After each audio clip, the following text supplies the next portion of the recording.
اے میرے سپاہ تیری سپاہ دیکھی ہے میں نے، اے میرے سپاہ، اے سپاہ کے سردار سپاہ سالار تیری سپاہ دیکھی ہے، کل ہو اللہ کی شمشیر سے خالی ہے نیام، کل ہو اللہ کی شمشیر سے خالی ہے نیام۔ تو رہبر جو ہے وہ مایوس ہے کیونکہ قوم میں کے لوگوں میں جذبے اور ایمان کی کمی ہے۔ اب اگر رہبر مایوس ہو جاتا ہے تو اس کا کیا انجام ہوگا، اس کا کیا نتیجہ نکلے گا؟ اس کا نتیجہ یہ نکلے گا کہ جو آزادی ہے، جو کامیابی ہے، وہ ایک خواب و خیال بن کر رہ جائے گی اور ہمیشہ کی ضلالت جو ہے وہ مقدر میں لکھ دی جائے گی۔ لہٰذا یہ ضروری ہے کہ رہبر کو مایوسی سے نکالا جائے اور قوم میں بھی ایک جذبہ پیدا کیا جائے۔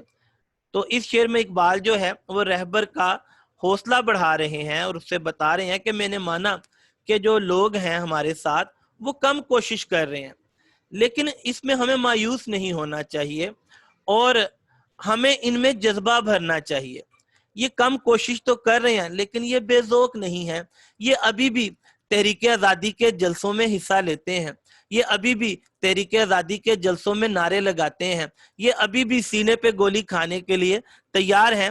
تو ایسا نہیں ہے کہ جو ہمارے ساتھ راہی ہیں وہ بے ذوق ہیں، ان میں ذوق ہے، لیکن ہم نے ان کے ذوق کو بڑھانا ہے، ہم نے ان میں جذبہ پیدا کرنا ہے۔ جب ہم ان میں جذبہ پیدا کریں گے تو وہ دن دور نہیں ہے کہ ہمیں آزادی مل جائے گی، ہمیں کامیابی مل جائے گی اور عزتوں کا تاج ہمارے سروں پر پہنایا جائے گا، ہمیں اقوام عالم میں عزت کی نگاہ سے دیکھا جائے گا۔ بس ہم نے جذبہ پیدا کرنا ہے تو وہ دن دور نہیں، وہ دن بہت قریب ہے۔ اقبال خود فرماتے ہیں، نہیں ہے نا امید اقبال اپنی کشتے ویراں سے، ویران کھیتوں سے اقبال مایوس نہیں ہے۔ نہیں ہے نا امید اقبال اپنی کشتے ویراں سے، ذرا نم ہو تو یہ مٹی بڑی زرخیز ہے ساکی، ذرا نم ہو تو یہ مٹی بڑی زرخیز ہے ساکی۔ تو آزادی میں، تحریک آزادی میں ایک ایسا موڑ بھی آیا کہ قائد اعظم جیسے رہبر جو تھے انہوں نے ہندوستان کو چھوڑا اور وہ یورپ چلے گئے۔ تو علامہ اقبال نے ان کو واپس آنے کی دعوت دی اور قائد اعظم جب پھر واپس آئے، تحریک آزادی میں حصہ لیا اور لوگوں نے جب ان کا بھرپور ساتھ دیا تو پھر اللہ تعالیٰ نے ان لوگوں کی محنت میں برکت ڈالی اور ہمیں آزادی مل گئی۔ وقت کے ہاتھوں کوئی فرمان ٹل سکتا نہیں، وقت کے ہاتھوں کوئی فرمان ٹل سکتا نہیں، موت ٹل سکتی ہے پاکستان ٹل سکتا نہیں، موت ٹل سکتی ہے پاکستان ٹل سکتا نہیں۔ تو بچوں آج کا یہ لیکچر یہاں تک ہی تھا۔